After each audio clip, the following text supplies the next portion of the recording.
Jam on toast! Hey there, welcome to the Jam. I'm Cameron. Today the toast is 2, Red vs. Blue, Season 10. This is a review for week 45 of hashtag We Are Movie Club. This week's pick is mine. So the short sell on this one is that this is the final chapter of the Project Freelancer saga. Whether you're counting from Season 5 through 10 or just Seasons 9 and 10, it's the end of that stories, because there's really 2 stories going on. So we finally get a bunch of answers, and dude, because that is my love it, is the endings. They actually managed to do this with both stories. I'm actually really surprised that you could end the first story that ends that way, had a super powerful moment, go into another scene, and then actually end the series again, and have it still feel almost as powerful, if not as powerful. Super amazed at that. My hate it for this one was we didn't get enough Agent Mayne. I was begging for the story of Agent Mayne ever since Season 6. Ever since we find out that the meta was not always the meta, that means that he started somewhere. He started as what it turns out to be Agent Mayne. He ends up with an injury, let's say, and he gets Sigma, which jump-starts the process of the meta. Oh my, there was so much story there, and it felt like there were some sudden rewrites, because I definitely wanted to see that big, beautiful, dramatic fight scene, the one that was in No Grav with York, with Agent Mayne there. That, to me, would have been more powerful if we had that scene right before the cliff scene. For MVP, there's so many great characters here. You can argue Church, Epsilon, Alpha, the Director, whatever you want to call that series of characters. You could argue Agent Carolina. You could argue Tex, even though she's really not in it. But I'm going to give credit to Sigma, that creepy-ass AI, because without him, none of what I love out of this series would be possible. The whole thing doesn't fall apart. We don't get Season 6. Oh, God, it's voiced by no other than creepy-ass Elijah Wood.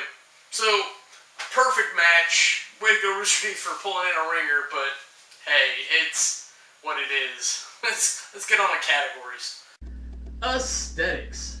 Look, I love the friggin' mocap stuff that Monty does. It's beautiful. It's amazing. I didn't realize you could do that with that, especially with like the high-def 3D models they use. And while the human faces don't always look believable, the armor looks amazing when you do that stuff with it. They have beautifully composed scenes. They're visually stimulating as well as having meaning.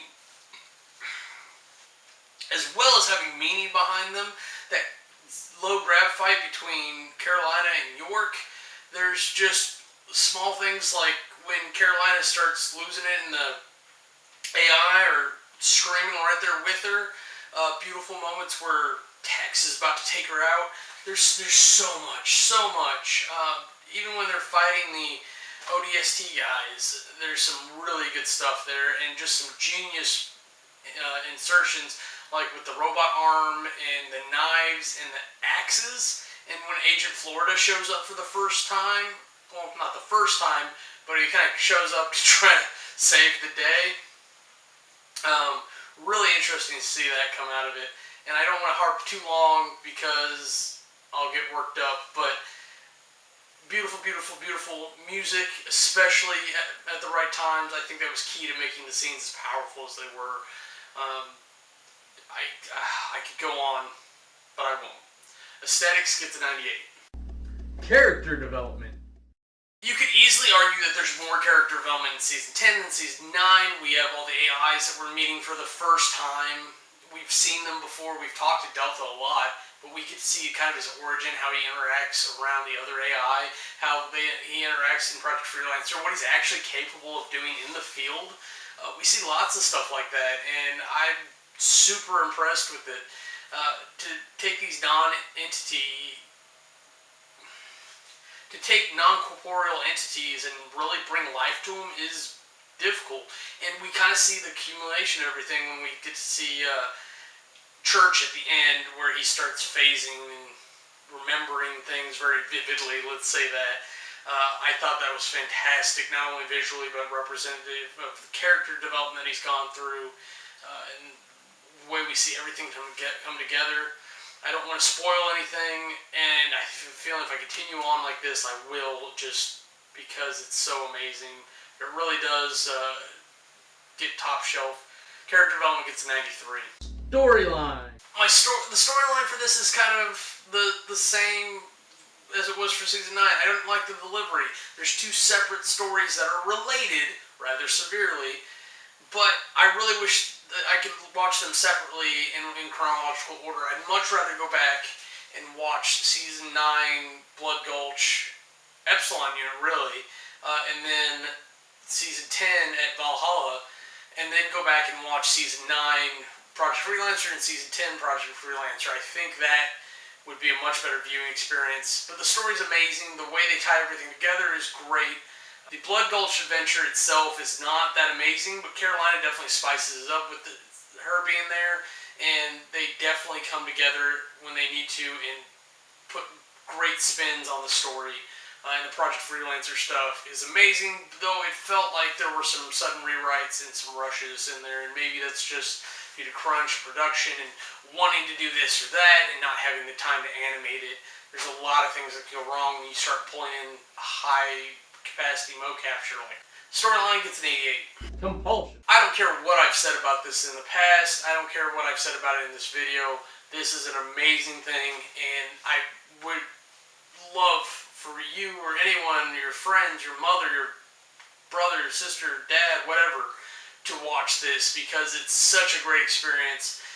But in order to get the full effect of the experience, you've got 9 other seasons to go watch first. And honestly, that is a lot to ask. But if you go through the journey like we did together, possibly with a friend or two, maybe just do a marathon over the weekend and binge it. Do the first 5 one weekend, do the next 5 the next. It is worth it 100%. This definitely kept me distracted from anything else going on. Compulsion gets a 95. Now to total that up, you get an average of 93.5.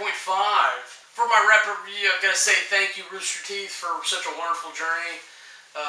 Those 10 years, Bernie wrote all 10 seasons, or at least was the lead writer.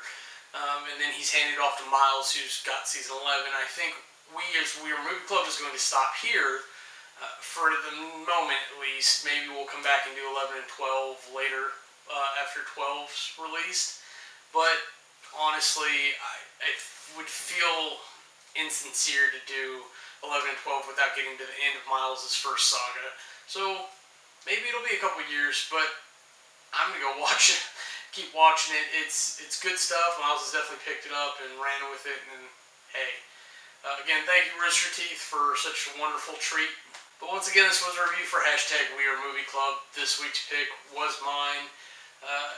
This will be the last of this for a while, so you'll get to see a new movie from me after Charlie's pick next week, which is going to be Pulp Fiction.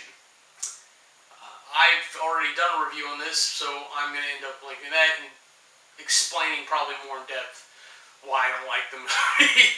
Spoilers. Hey, thanks for sticking with us. If you have, if not, go back and watch it. There should be links to the Red vs. Blue stuff on YouTube in the description. I think that's it for me. Have a nice day. I am Cameron. If you want to see anything else we're up to, go ahead and click the annotations, and they'll take you to our other channels.